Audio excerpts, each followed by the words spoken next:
Thank you for purchasing our Momentum MxV Integrated Amplifier. This video will go through the installation process, the operation, and the features of the unit. And once you get it into your basic position, the first step is to actually put the unit together. We'll start with that, but all of this is included in our owner's manual, which is shipped along with the unit, and of course you can refer to this at any time. Let's get started. The Momentum MxV Integrated has a unique structure in that the power supply is in the bottom chassis. To feed power up to the audio chassis, we use a multi-pin connector that provides the DC voltages up to the audio chassis.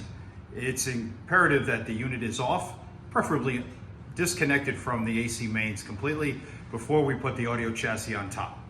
Let us show you how that gets done. Using two people, gently place the audio chassis on top of the power supply, making sure the foot is secure between the two chassis. Now that the integrated amplifier is assembled, let's make some rear panel connections. We'll start with the speakers.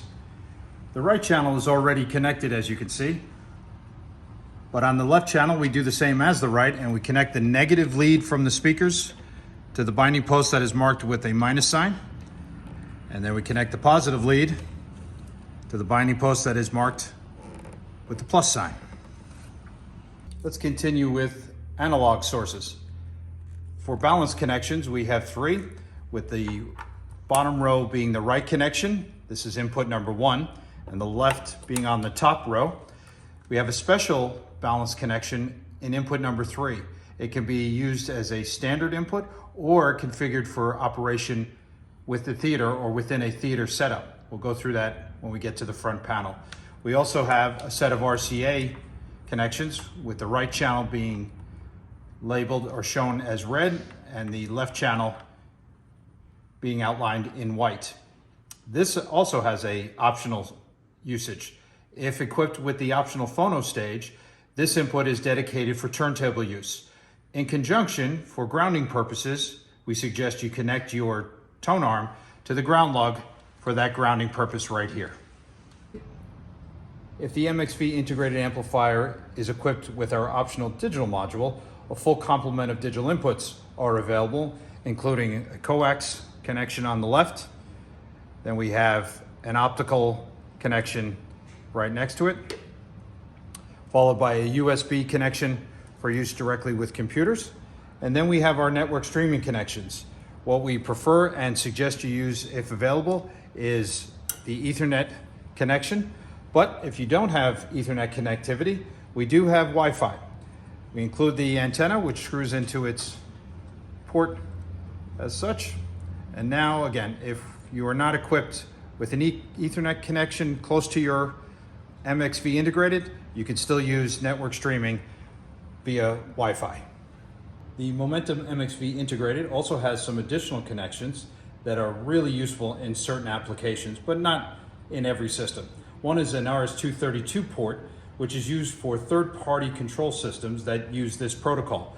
Simply plugging in and then connecting it to the appropriate connection on the third-party device will allow you to control those systems. The RS-232 codes are on our website and can be downloaded for this application. We also have a 12-volt trigger.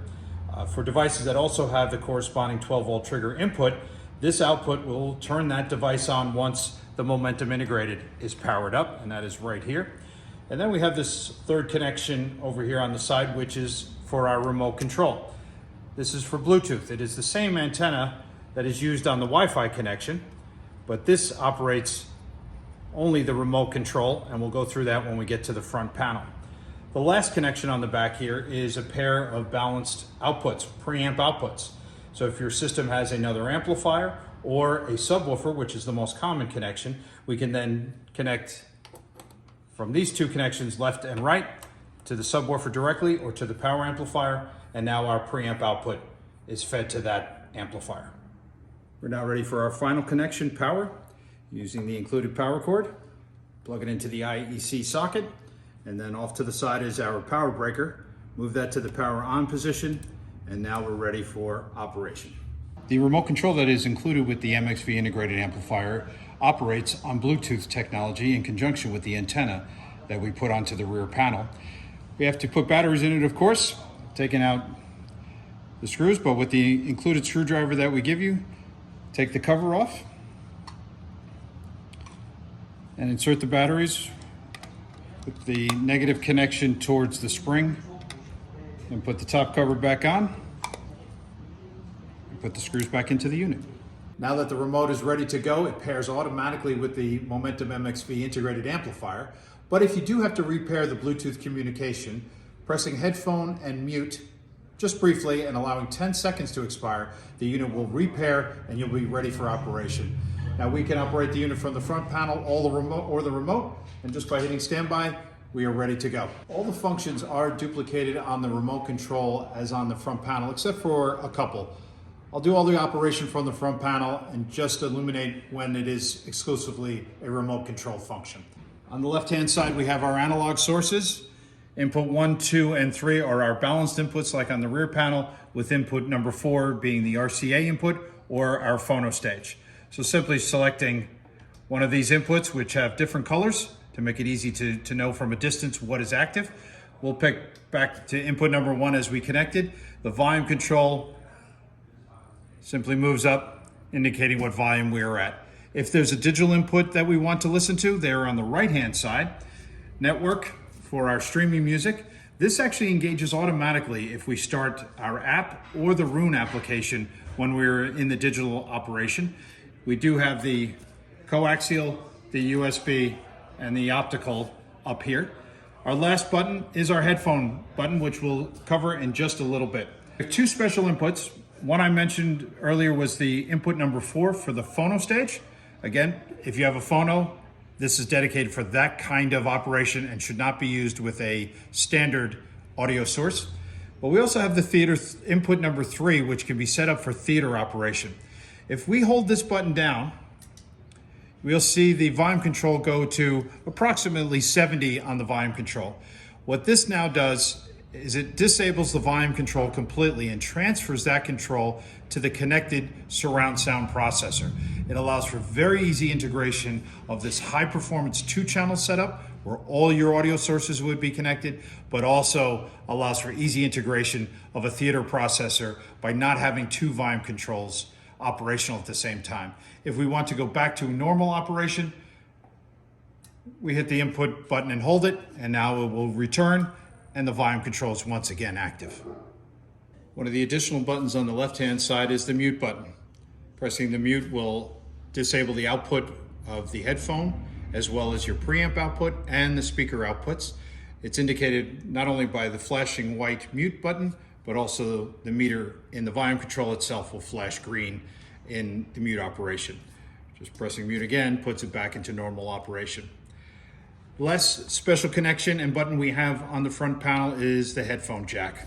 Hidden behind our little logo door by sliding it across, we expose the headphone jack, which we can connect a headphone. It can always be connected and left this way because it doesn't automatically engage the headphone operation. You have to press the headphone button and now the headphone is operational. This mutes the preamp output as well as the speaker output, and whatever source is active amongst your analog and digital sources is now being fed to your headphones. There are 2 functions that are only available on the remote control. The first one is balance. By pressing the balance button on the remote, the meter in the volume control will now indicate the balance position between the 2 channels. We can see that it is right in the middle. Using the volume control, the plus and minus will move the balance to one direction or the other. I'm pressing the plus right now and you can see the meter moving to the right, indicating the balance is moving to the right.